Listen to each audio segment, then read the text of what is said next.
Social মিডিয়ায় যারা তাদের নিখুঁত দাম্পত্য জীবনের সুপারহিট স্টোরি শোনায়, মনে রাখবেন ওটা বেশিরভাগই সিনেমা ট্রেলার। বাস্তবে দুটো মানুষ পাশাপাশি থাকলে একটু আধটু স্ক্র্যাচ তো লাগবেই, তাই না? যদি দেখেন কোনো কাপল সারা বছর শুধু মধুমাসে ভাসে, তাহলে বুঝবেন ওরা হয় মিথ্যে বলছে, আর নয়তো ওরা রোবট। কারণ আমরা মানুষ, আমাদের হৃদয়ে ঢেউ তো উঠবে। ভালোবাসা যেমন থাকবে, ঠোকাঠুকিও থাকবে। সম্পর্ক মানে নুন মরিচ মেশানো ঝাল। বেশি মিষ্টি হলে সম্পর্কে অরুচি ধরে যাবে যে। তাই যদি দেখেন আপনার সঙ্গীর সঙ্গে আপনার একটু একটু ঝামেলা হচ্ছে, তাহলে বুঝবেন সবকিছু ঠিকঠাকই আছে।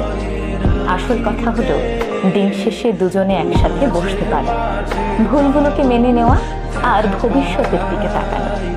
মায়া আর সহ্যের বাঁধনেই তো একটি সংসার টিকে থাকে।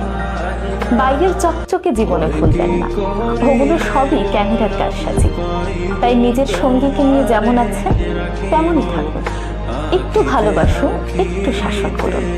আর হ্যাঁ, সোশ্যাল মিডিয়ার পারফেক্ট কাপলদের দেখে দীর্ঘশ্বাস ফেলবেন না যেন, ওগুলো সবই সিনেমা স্ক্রিপ্ট।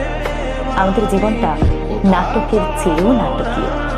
এ জীবনের সুখ যেমন আছে, দুঃখও তেমনি থাকবে।